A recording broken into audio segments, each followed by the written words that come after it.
AITA for exposing my family's secret. I never thought one sentence would silence a whole room, but that's exactly what happened when I said it. It was at my cousin's engagement party, everyone buzzing around, laughing, drinking, and then like an idiot, or maybe like someone who just couldn't hold it anymore, I opened my mouth and exposed the one secret my family had spent years burying.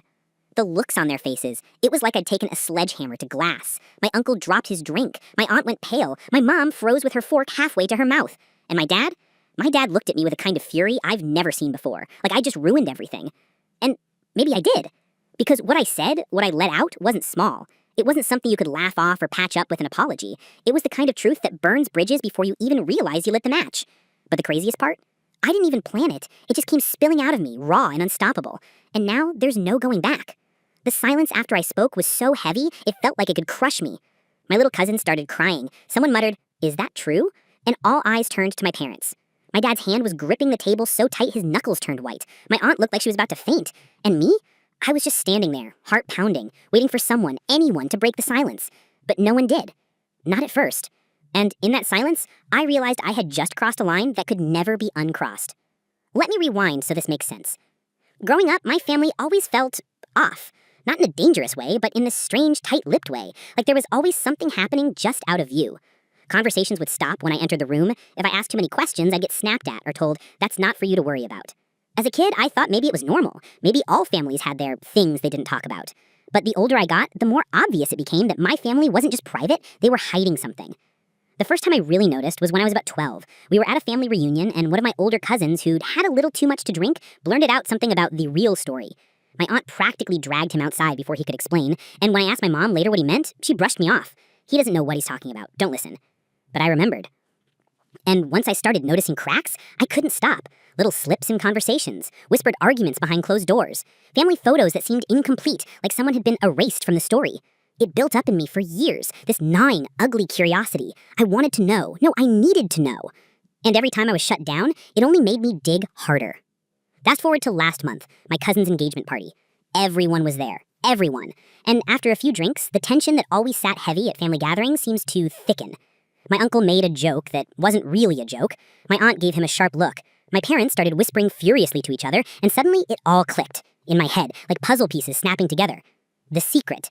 The one no one ever wanted to talk about. The one I'd only ever caught in half sentences and unfinished arguments. And before I could stop myself, I said it. Out loud. Clear enough for everyone to hear. And now, my family is looking at me like I just set off a bomb. And maybe I did. The second the words left my mouth, I wished I could grab them and shove them back in, but it was too late. They were out there, hanging in the air like smoke. At first, no one moved. Then my aunt's wine glass slipped from her hand and shattered on the floor. My uncle swore under his breath. My mom pressed her napkin to her mouth like she might be sick. And my dad's stare could have burned a hole straight through me. "What did you just say?" he asked, his voice low, too calm. I froze. I couldn't even repeat it, but I didn't have to. Everyone had heard me. My cousin was crying now, tugging on her fiancé's sleeve, whispering, "This can't be real, right? Tell me it's not real." The silence fractured into chaos. My relatives all talking over each other, demanding answers, some yelling at me, others demanding my parents explain. The room was spinning with noise, and I felt like I was outside my own body, watching it all unravel. My dad slammed his hand on the table so hard, the silverware rattled. "That's enough," he roared. The room went quiet again. Everyone stared at him, waiting for him to deny it, to call me a liar, to laugh it off, to do anything but just sit there with his face red and his fists clenched. But he didn't say it wasn't true. He just stared at me. And that silence said more than words ever could. "Dad?" I whispered, my voice trembling. Is it true?" He didn't answer. Instead, my mom suddenly stood up, tears streaming down her face. She sobbed. "Why couldn't you just keep your mouth shut? Why couldn't you leave it alone?" That broke me. Because in that moment, I realized this wasn't just some family rumor. This was real. I had exposed something they'd buried so deep, something they never wanted to see daylight again. My relatives started demanding the full story, my aunt pointing at me, like I was the criminal here. "Why would you say something like that? Do you have proof? Are you trying to ruin this family?" I opened my mouth, but nothing came out. My heart was racing, my hands were shaking. And then, in the middle of all that shouting, my cousin's fiancé spoke up. His voice was calm, steady, cutting through the chaos. He said, "I think she's telling the truth." The entire room turned on him. And that's when everything exploded. "I think she's telling the truth." The room erupted. My aunt shrieked, "How dare you!" My uncle barked, "You don't know this family. Stay out of it." My mom collapsed back into her chair, covering her face with both hands. But my cousin, his fiancé, turned to him with wide, horrified eyes. "What do you mean by that? Why would you even say that?" And he didn't flinch. He just leaned forward, his hands on the table, his gaze fixed on my parents. Because I've heard whispers, people outside this family, things that never made sense until now. My stomach dropped. "What whispers?" I asked, my voice barely steady. He looked at me, then back at my parents. About money, about a night 20 years ago, about someone who disappeared. The silence that followed was worse than the yelling. You could feel the weight of it pressing down on everyone. My mom shook her head furiously, muttering, No, this isn't happening," while my dad sat rigid, his jaw clenched so tight I thought his teeth might crack. I felt a chill crawl up my spine. I'd always thought the secret was something embarrassing, maybe a hidden affair or a family member in jail, but this sounded darker.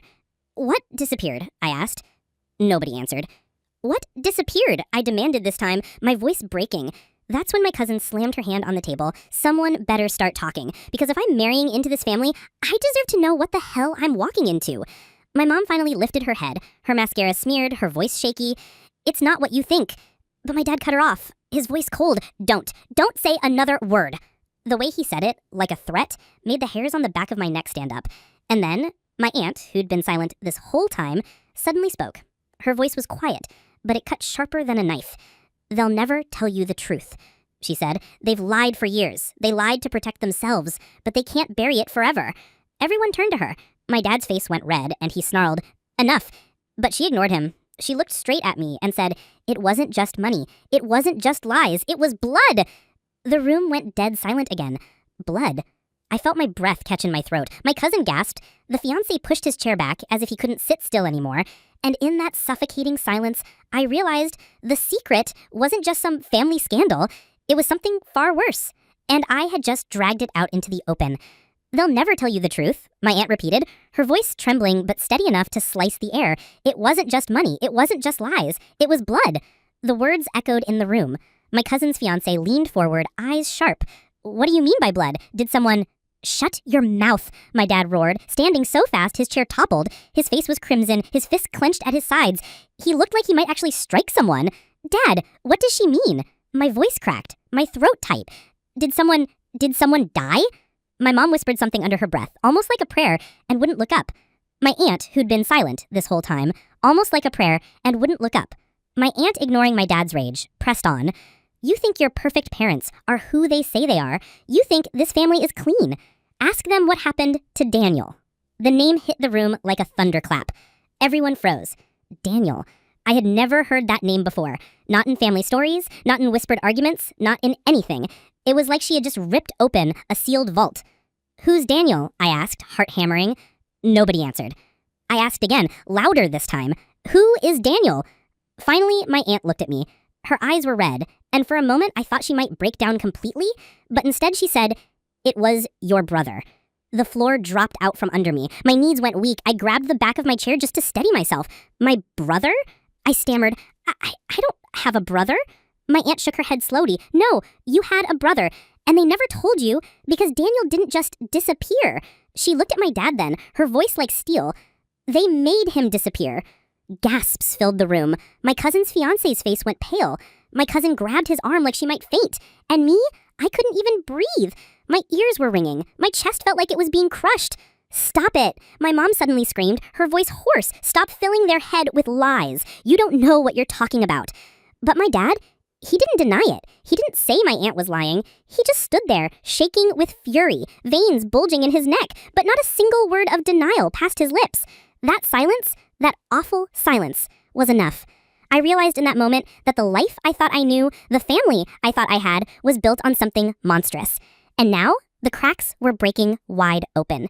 Because if what my aunt said was true, then I didn't just grow up in a family with secrets, I grew up in a family with blood on their hands.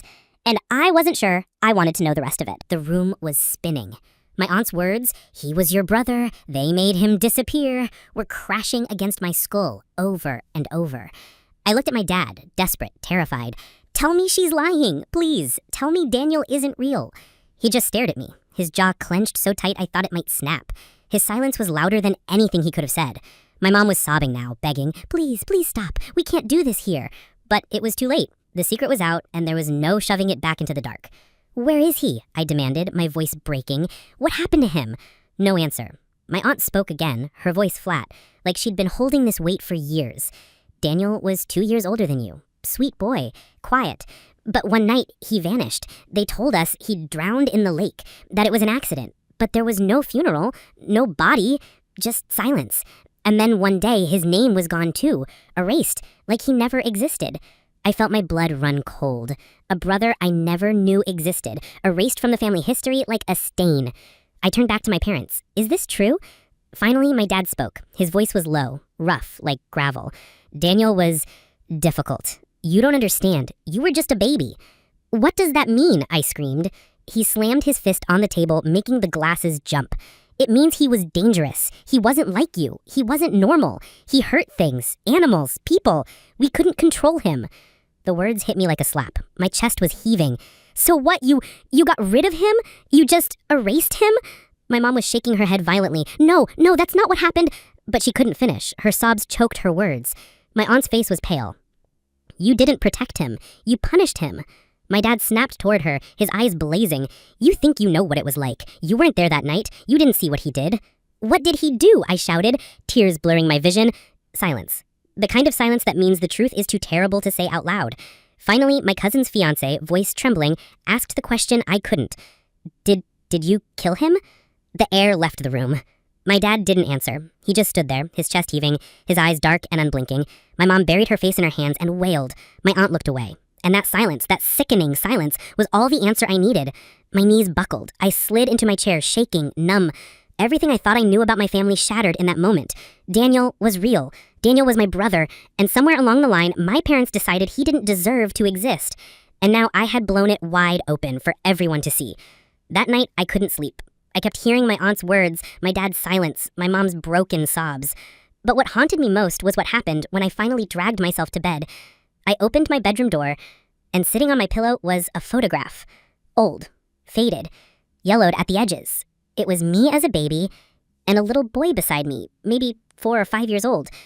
His arm wrapped protectively around me, his smile wide and bright. On the back, written in shaky handwriting, was just one word. Daniel.